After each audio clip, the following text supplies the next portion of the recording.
चिराग पासवान अगर प्रशांत किशोर की तारीफ कर रहे हैं तो अगर आप ये सोच रहे हैं कि कभी भी भविष्य में चिराग पासवान और प्रशांत किशोर एक साथ आ जाएंगे तो ऐसा बिल्कुल नहीं होने वाला है। चिराग पासवान अब राजनीति के एक चतुर खिलाड़ी बन चुके हैं। इससे पहले क्या होता था कि चिराग पासवान जैसे ही चुनाव आता था तो आरजेडी की तारीफ किया करते थे। हमारे गांव में वो कहावत है कि न खेलम न खेले देम खेलवे बिगाड़ देव।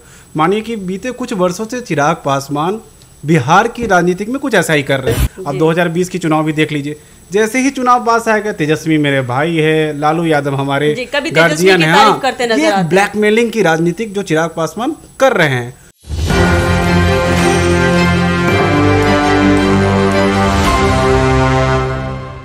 नमस्कार, बहुत बहुत स्वागत है आपका एक न्यूज 24 देख रहे हैं। यहाँ पर मैं हूँ आपके साथ ब्यूटी। देखिए, एक बड़ी खबर बिहार की सियासत से है, जहां लोक जनशक्ति पार्टी यानी कि रामविलास के अध्यक्ष चिराग पासवान ने राजनीतिक प्रतिस्पर्धा के बीच प्रशांत किशोर की ईमानदार भूमिका की खुलकर सराहना की है। उन्होंने कहा कि जो नेता जाति, धर्म या पंथ की बजाय राजहित में सोचता है उसका स्वागत होना चाहिए। बिहार फर्स्ट, बिहारी फर्स्ट नारे पर जब प्रशांत किशोर के एजेंडे को हाईजैक करने का सवाल उठा तो चिराग ने दो टूक कहा, लोकतंत्र में कोई किसी का एजेंडा हाईजैक नहीं कर सकता। उन्होंने अपने एमवाई यानी महिला और युवा एजेंडे को भी एक मजबूत विकल्प बताया। तो क्या है इसके पीछे का मकसद? तो क्या है चिराग पासवान का प्रशांत किशोर का तारीफ करना? इसके पीछे का क्या वजह है? आज इन्हीं सारी बातों पे गौर फरमाने के लिए हमारे साथ जुड़े हैं हमारे दो सहयोगी। तो सबसे पहले हम शैलेश जी से बात करेंगे। शैलेश जी, तो जिस तरह से चिराग पासवान ने प्रशांत किशोर के चुनाव को लेकर उनकी तारीफें की है, इसके पीछे का उनका क्या मकसद है? देखिए, अगर चिराग पासवान अगर प्रशांत किशोर की तारीफ कर रहे हैं तो अगर आप ये सोच रहे हैं कि कभी भी भविष्य में चिराग पासवान और प्रशांत किशोर एक साथ आ जाएंगे तो ऐसा बिल्कुल नहीं होने वाला है। चिराग पासवान अब राजनीति के एक चतुर खिलाड़ी बन चुके हैं। इससे पहले क्या होता था कि चिराग पासवान जैसे ही चुनाव आता था तो आरजेडी की तारीफ किया करते थे। हमारे गांव में वो कहावत है कि न खेलम न खेले देम खेलवे बिगाड़ देव।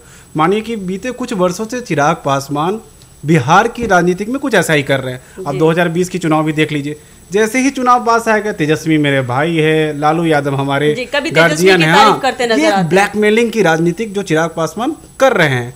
अब बीजेपी को पता है कि अब तो आरजेडी के साथ नहीं जाएंगे, तो वर्तमान समय में एक ऑप्शन है प्रशांत किशोर।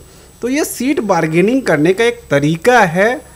आप ये सोच रहे हैं कि चिराग पासवान प्रशांत किशोर के साथ जाएंगे तो कतई नहीं, बिल्कुल ऐसा नहीं हो सकता। मैंने बोला ना कि शैलेश जी, आप ये कहना चाहते हैं कि अभी प्रशांत किशोर की जिस तरह से पॉपुलैरिटी बढ़ रही है उस हिसाब से देखते हुए चिराग पासवान ने उनके तरफ अपना रुख तो नहीं मोड़ लिया है कहीं? तो प्रशांत किशोर के साथ चिराग पासवान जाएंगे क्यों? वहाँ उनको क्या मिलने वाला? कुछ नहीं मिलने वाला। चिराग पासवान प्रशांत किशोर के बढ़ते लोकप्रियता को यूज करना चाहते हैं। अच्छा। बीजेपी को आंख दिखाना चाह रहे हैं, जिस वजह से क्या है, अभी चिराग पासवान की मांग क्या है? कम से कम 30 से 35 सीट उनको चाहिए, लेकिन वर्तमान परिस्थिति में 20 सीट से अधिक उनको देने के लिए बीजेपी नहीं मान रही है। तो इसी के लिए ब्लैक मार्केटिंग कर रहे हैं बीजेपी के साथ, तो प्रशांत किशोर के साथ दोनों का चल रहा है। लेकिन अगर फिर से मैं वही बोलूँगा, अगर आप सोच रहे हैं कि प्रशांत किशोर के साथ चिराग पासवान जाएंगे तो ऐसा बिल्कुल नहीं होने वाला है। अनु जी, इसके बारे में आपकी क्या राय? जनता जानना चाहती है। देखिए, अभी नई पार्टी है प्रशांत किशोर की, तो ये भी हो सकता है कि प्रशांत किशोर काफ़ी चर्चे में नजर है। तो कहीं ना कहीं चिराग पासवान के भी लग रहा है कि अगर हमारी मांग को बीजेपी पूरा नहीं करेगी तो हो सकते हैं आने वाले समय में, मतलब कि एक बैकअप प्लान लेकर चल रहे हैं, पे करना चाह रही हैं। जिस तरीके से आपको हाल ही में देखेगा नीतीश कुमार के साथ जो बीजेपी ने किया था कि गए थे दिल्ली मिलने के लिए, जिस मीटिंग में नहीं उनसे मोदी जी मिले थे, नहीं जेपी नड्डा मिले थे, ना अमित शाह, जिसको लेके वो दिल्ली से बिहार आए और एक पोस्टल जारी किए 25 से 30 फिर से नीति, यानी नीतीश कुमार के बगैर बिहार में बीजेपी कुछ नहीं कर सकता है। तो ये भी हो सकता है चिराग पासवान की जो मांग है अगर बीजेपी नहीं देती है तो इसलिए वो भी दिखा रहे हैं कि नहीं दीजिएगा तो ऑप्शन है मेरे पास प्रशांत किशोर जी। तो ये नहीं, इन्होंने कहा कि चिराग पासवान की जो मांग है उसको अगर बीजेपी पूरा नहीं करती है तो चिराग पासवान प्रशांत किशोर के साथ जाएंगे। तो प्रशांत किशोर की जो चिराग पासवान का मांग क्या है? मुख्यमंत्री बनना। वो तो प्रशांत किशोर भी पूरा नहीं कर सकते उनको। तो ये मांग नहीं है, मैं बार बार बोल रहा हूँ, वो इस ब्लैक मार्केटिंग कर रहे हैं। और इस तरह का जो पॉलिटिक्स है चिराग पासवान बहुत पहले से खेलते आ रहे हैं। और अब की समय में मैं बताना चाह रहा हूँ कि किसी एक नेता की लोकप्रियता सबसे अधिक ढंग से गिरी है तो उसका नाम है चिराग पासवान। जिस तरीके से हाजीपुर से वो सांसद है, आपकी जानकारी के लिए मैं बता दूं कि चिराग पासवान हाजीपुर से सांसद है, इससे पहले वो जमुई से सांसद थे जी। आपको पता है कि दोनों जगह एक पार्टी कार्यालय तक नहीं है, चिराग पासवान के पार्टी कार्यालय वहाँ नहीं है, संसदीय का जो कार्यालय होता है ना वो भी वहाँ पे नहीं है। तो चिराग पासवान को अब की वर्तमान परिस्थिति में अब कोई सीरियस नहीं ले रहा है। और एक होता है ना कि अपनी पार्टी को चिराग पासवान एक प्राइवेट लिमिटेड कंपनी की तरह चला रहे हैं। बस कुछ सीट ले लेना है, जैसे चिराग पासवान और मुकेश सहनी, इन दोनों को आप सीरियस मत लीजिए। और बार बार मैं यही कर रहा हूँ कि चिराग पासवान अगर लेकिन शैलेश जी आपकी बातों को मैं काटना चाहती हूँ, यहाँ पे एक दूसरा सवाल, बहुत ही महत्वपूर्ण सवाल ये उठता है कि देखिए ये चिराग पासवान जिस तरह से मतलब एक एक्टर रह चुके हैं, वो फिल्म स्टार हैं, बहुत बड़े फिल्म स्टार हैं, रामविलास पासवान जी के बेटे हैं, ठीक है। तो उनकी तो पॉपुलैरिटी फिलहाल बहुत ज़्यादा है, देश विदेश में, बॉलीवुड में बहुत ज़्यादा पॉपुलैरिटी है। तो इस पे जिस तरह से वो प्रशांत किशोर का तारीफ कर रहे हैं, तो इस पे प्रशांत किशोर के वोट बैंक पे क्या असर पड़ सकता है? कुछ नहीं, बात क्या है ना कि हाँ, चिराग पासवान की इसके लिए तारीफ होनी चाहिए कि वो जाति की पॉलिटिक्स नहीं करते। दूसरी बात आपने कहा कि चिराग पासवान एक एक्टर है, लेकिन हमें ये ध्यान रखनी चाहिए कि चिराग पासवान एक फ्लॉप एक्टर है। और ये भी कहना अब दूर नहीं है कि चिराग पासवान एक फ्लॉप राजनीतिक भी रहेंगे। अब वो कुछ जितना होता है ना कि जितना दूर वो जा सकते थे उससे वो काफ़ी पीछे आ चुके हैं, सिर्फ और सिर्फ अपने सीट को बार्गेनिंग के चक्कर में। इससे पहले अगर इतनी ही हिम्मत है, आपकी इतनी पॉलिटिक्स है, इतनी पॉपुलैरिटी है, तो अकेले आ जाइए ना, आप अकेले चुनाव लड़ लीजिए ना। क्यों नहीं अकेले आ पा रहे हो? क्योंकि नहीं लड़ना है भाई, 30 सीट लेना है। और सीट किस तरह से एलजेपी देती है ये किसी से छुपी नहीं है कि एलजेपी चिराग पासवान की पार्टी किस तरह से सीट बेचती है। आप अपनी बातों को मैं ये लेता हूं।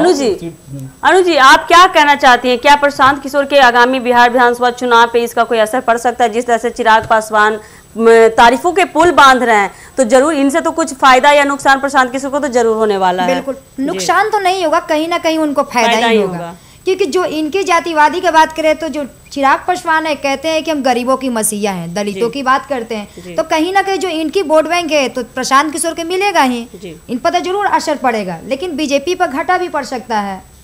लेकिन देखिए चिराग पासवान का तारीफ करना प्रशांत किशोर के बारे में कहीं भी गलत नहीं नजर आ रहा है। एमवाई समीकरण की बात करें, चिराग पासवान की जातिवाद की बात कर रहे हैं कि हाँ प्रशांत किशोर किसी जाति की तरह वो पलायन के बारे में सोचते हैं कि लोग जैसे पलायन होकर बाहर जाते हैं, कहीं ना कहीं अपनी जो पार्टी है उसके विरोधी ना बोल रहे हैं, इसीलिए तो बीजेपी में खलबली मची हुई है। पता है प्रशांत किशोर के आने से अगर सबसे अधिक नुकसान है ना तो चिराग पासवान को ही सबसे अधिक नुकसान है। और चिराग पासवान के क्यों बोलते हैं कि वो जाति की राजनीति नहीं करते हैं? जिस वोट की राजनीति वो 6% पासवान की वोट कर रहे हैं राजनीतिक, अब वो उनसे छूटता जा रहा है। उनका अहम मुद्दा चौकीदार दबदार मामला, चिराग पासवान एक शब्द नहीं बोल पाते हैं उस मुद्दे पे, जबकि उनका अहम मुद्दा, उनका कोर वोटर का मुद्दा है।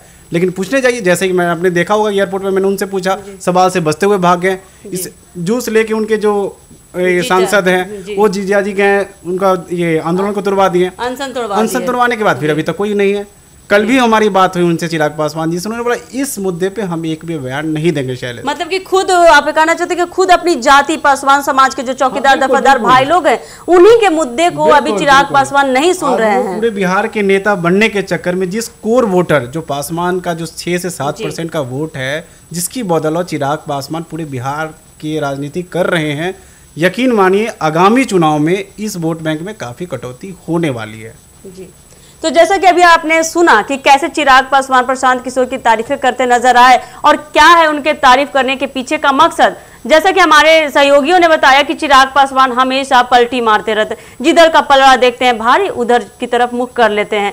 तो ऐसा पहले भी चिराग पासवान कर चुके हैं, आरजेडी में भी कर चुके, तेजस्वी की भी तारीफ करते नजर आए हैं, इस वक्त प्रशांत किशोर का तारीफ करते नजर आए। तो ये देखना काफी दिलचस्प होगा कि इससे प्रशांत किशोर के आगामी बिहार विधानसभा चुनाव पे क्या असर पड़ता है। क्या प्रशांत किशोर के चुनाव पे क्या इसका कोई नुकसान होगा, या चिराग पासवान एक बहुत बड़ी हस्ती है, उनकी तारीफ से प्रशांत किशोर को एक बड़ा फायदा मिलने वाला है। तो आगे की जानकारी जानने के लिए बने रहिए हमारे एक न्यूज़ 24 के साथ। दीजिएगा इजाजत, धन्यवाद।